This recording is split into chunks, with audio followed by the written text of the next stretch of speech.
Hello students, good morning. Once again I welcome you to the today's science class. Beta, as you know, last time I told you about the beneficial and harmful protozoa. कल हमने जो video में last topic पढ़ा था बेटा वो था beneficial और हार्मफुल प्रोटोजोआ, और अब अपना टॉपिक आ रहा है बेटा that is the communicable disease. ध्यान से सुनना.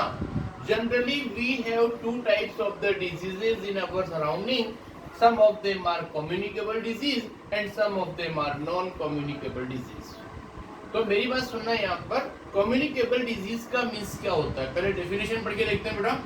The disease which can transfer from infected person to healthy person through air, water, food or physical contact are called communicable disease.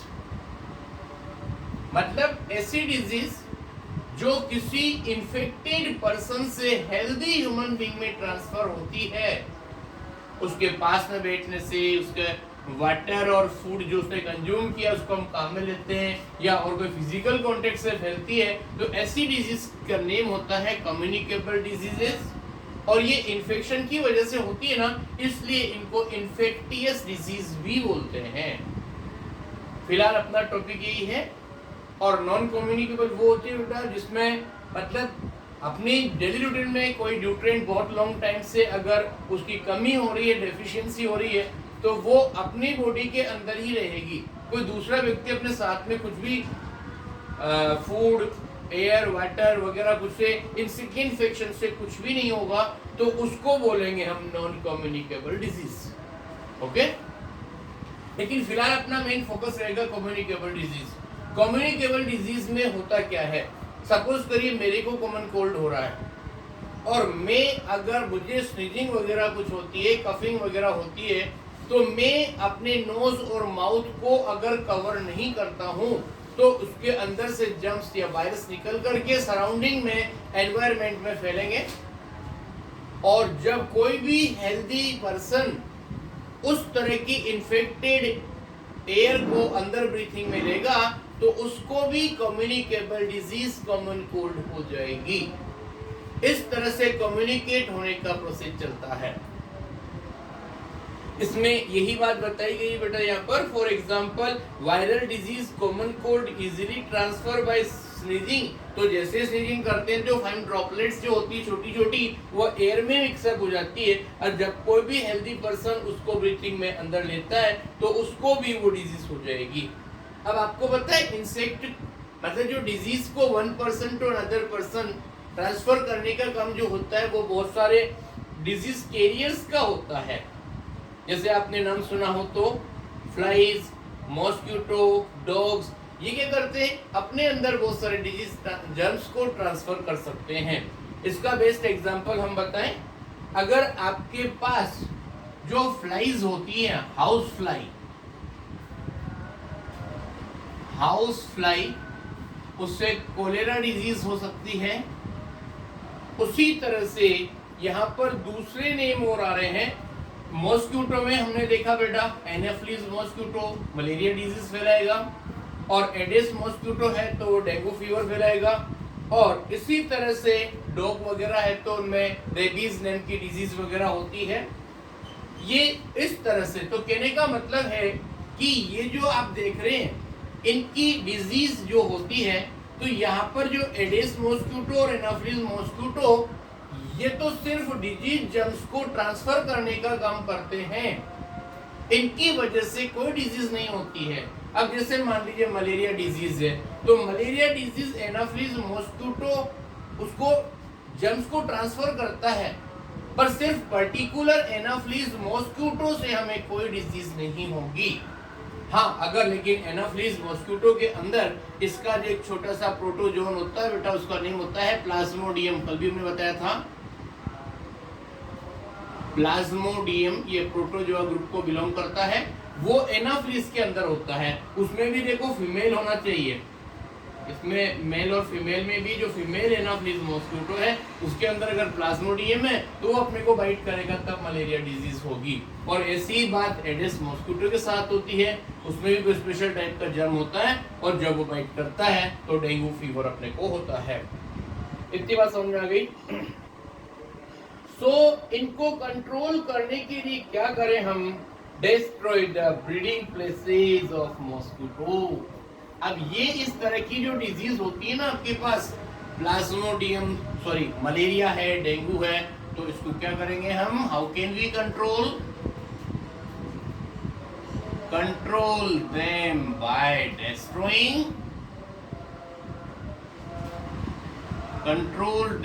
destroying their breeding places.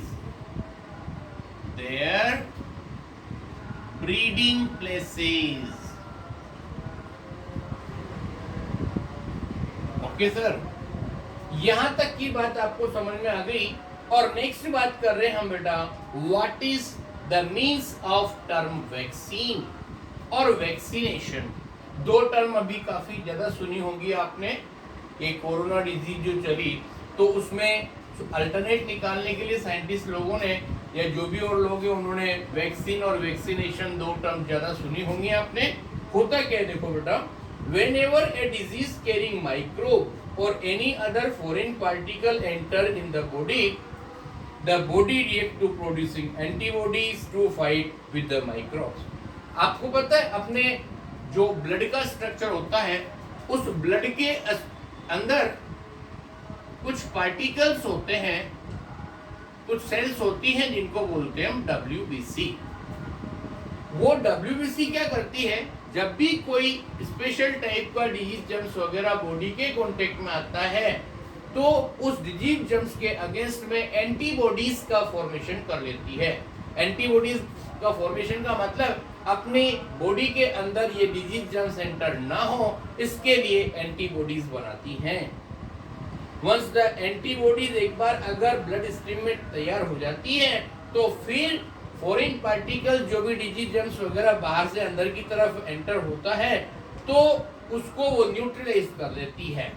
This very phenomena utilise to develop vaccine. और इसी principal पर, इसी तरीके से ये vaccine develop हुए। हमारे कहने का मतलब क्या हुआ कि वैक्सीन क्या हुआ कि कोई भी फॉरेन पार्टिकल, जब मतलब बाहर वाला कोई भी डिजीज जर्म से कोई पार्टिकल है कुछ भी है वो अपनी बॉडी को अगर नुकसान पहुंचा रहा है तो अपनी ब्लड के अंदर जो WBC होती है वो क्या करती है, एंटीबॉडीज का फॉर्मेशन कर लेती हैं। और ये एंटीबॉडीज का जो डेवलप होना होता है जो अपनी बॉडी को प्रोटेक्ट करते हैं उन्हीं को हम क्या बोलते हैं, वैक्सीन। बात समझ में आई आपको? This very phenomena utilise to develop the vaccine. अब वैक्सीन में क्या अवेलेबल होता है ये बता रहे हैं हम। प्लीज रिमेंबर, वैक्सीन के अंदर होगा dead weekend disease causing microbes. मतलब ऐसा डिजीज जर्म्स जिसकी वजह से डिजीज डेवलप हो रही है, या तो उसके डेड और वीकेंड माइक्रोब्स जो होते हैं ना, माइक्रोब्स का मतलब हो गया जर्म्स।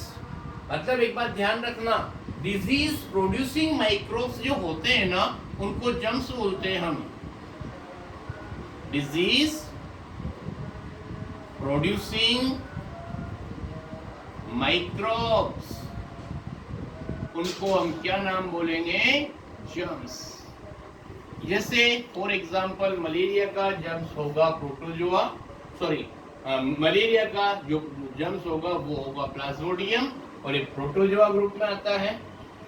इसी तरह से कोई भी माइक्रोब से, बैक्टीरिया, फंजाई, वायरस जिसकी वजह से ह्यूमन बीइंग में डिजीज होती है, डिजीज डेवलप करता है, उस डिजीज प्रोड्यूसिंग माइक्रोब्स को हम कॉमनली क्या बोलेंगे, germs.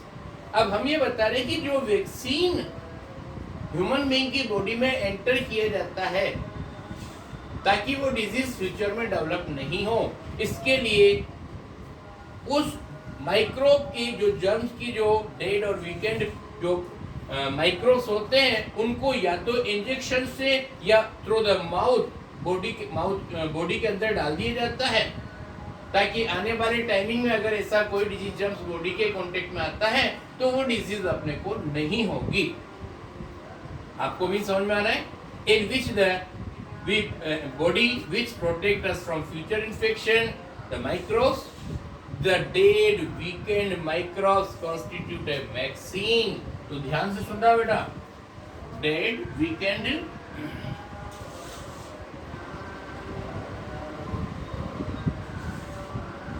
dead weakened microbes, they are known as vaccine। Vaccine, इतनी बात समझ में आ गई। और वैक्सीन को बॉडी में इंजेक्ट करने के दो मेथड बताया हमने, एक तो through the injection directly mix into the blood, या फिर कुछ वैक्सीन ऐसे होते हैं जैसे पोलियो वैक्सीन होता है तो उसको माउथ में 2 ड्रॉप्स डाली, उसके बाद उसके कोई इन्फेक्शन का प्रॉब्लम नहीं होती है। अब इसके बाद और सुनाए हम आपको, several disease as smallpox have been completely eradicated by vaccination. बात को सुनना बेटा, एक डिजीज का नेम सुना होगा आपने, that is the small pox, जिसको चेचक वगैरह बोलते हैं। तो उसको वैक्सीनेशन प्रोसेस से कंप्लीटली फिनिश कर दिया। इस पूरी दुनिया में वो है ही नहीं smallpox. Have been completely eradicated by the vaccination, several vaccine are given in the childhood to prevent disease. अब देखो, जो छोटे छोटे बेबीज होते हैं 1 to 5 इयर्स के, उनको आफ्टर बर्थ कुछ वैक्सीन दिए जाते हैं ताकि उनको कुछ डिजीज ना हो पूरी लाइफ टाइम में। उसके लिए कुछ नेम्स आ रहे हैं आपके पास, मीजल्स, कोलेरा, हेपेटाइटिस, मम्स, ऐसी जो डिजीज होती हैं इनसे बचने के लिए अप टू 5 इयर्स में एक वैक्सीनेशन प्रोग्राम का पूरा शेड्यूल कंप्लीट कर लिया जाता है और हम उसको प्रॉपर्ली फॉलो करते हैं। तो छोटे बच्चों में वो डिजीज, बहुत डेंजरस जो डिजीज होती हैं, उनसे प्रोटेक्शन उनका हो जाता है। तो वो क्यों होता है? क्योंकि उनकी बॉडी में ऑलरेडी वैक्सीन डाल दिया जाता है और वैक्सीन डालने की प्रोसेस को वैक्सीनेशन बोलते हैं। और वैक्सीन में क्या होता है? Dead weakened microbes, they form the vaccine. इतनी सारी बात समझ में आ गई। उसके बाद हम एक और बात बता दें, कभी कभी कैंपिंग वगैरह का प्रोग्राम किया जाता है, उसमें बहुत सारे ऐसे जो रिक्वायर्ड पर्सन्स होते हैं उनको वैक्सीनेटेड किया जाता है। ये टॉपिक अपना खत्म हो गया। अब अपने नेक्स्ट टॉपिक की बात कर रहे हैं, that is the food preservation.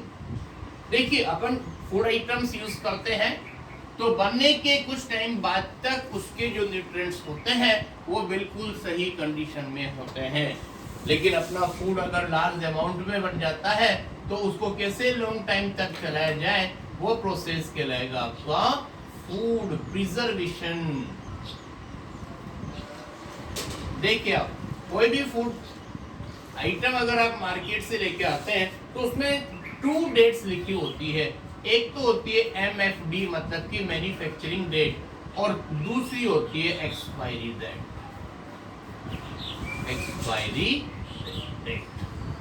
तो यहाँ पर हम बता रहे हैं कि food material have tendency to getting spoiled by microorganisms. जो भी फूड आइटम बनाते हैं ना, चाहे वो मार्केट से लेके आए या आप घर पे बनाए, तो जब से वो बनता है तो सराउंडिंग में जो भी माइक्रोब्स होते हैं ना, वो पर्टिकुलर टाइम के बाद उसको स्पॉइल कर देते हैं। स्पॉइल का मतलब होता है अनफिट फॉर ह्यूमन कंजप्शन। तो यहाँ पर ध्यान रखना, यहाँ पर जो माइक्रोब्स होते हैं ना, वो क्या करते हैं? Spoil the food, spoil the food. ठीक है, अब इसमें कुछ बातें हम आपको बता रहे हैं। So therefore we need to preserve food in order to keep it fresh for longer time। लेकिन ये अपनी रिस्पॉन्सिबिलिटी है कि जो भी फूड आइटम है उनको इस तरह से प्रोटेक्ट किया जाए कि हम ज्यादा से ज्यादा लॉन्ग टाइम तक उसको यूज कर सकें। अब आगे सुनना, जो भी कोई स्पॉइल्ड फूड आइटम्स होते हैं, they emit bad smell because of microorganism break down complex substance. अब आपको पता है, कभी कोई भी फूड आइटम अगर स्पॉइल हो जाते हैं मतलब खराब हो जाते हैं तो उनमें से फाउल स्मेल उसमें से फाउल स्मेल आना शुरू हो जाता है, क्योंकि जो माइक्रो ऑर्गेनिजम्स होते हैं ना, वो उसके कॉम्प्लेक्स सबस्टेंस प्रोटीन वगैरह होते हैं, उनमें मतलब कॉम्प्लेक्स सबस्टेंस को प्रोटीन को सिंपल सबस्टेंस में कन्वर्ट कर देते हैं। कुछ माइक्रोब्स एसिड प्रोड्यूस करते हैं, उसकी वजह से बैड स्मेल होती है, गैस प्रोड्यूस होती है, और उसका कंपोजिशन और टेक्सचर जो है वो कंप्लीटली चेंज हो जाता है, और we are enable to take और use this food. So this is enough for today. Tomorrow we will study about the preservation के मेथड्स कौन कौन से हैं, और नाइट्रोजन साइकिल, ये सारी बात करेंगे। Then our this lesson will be over. Okay, thank you very much.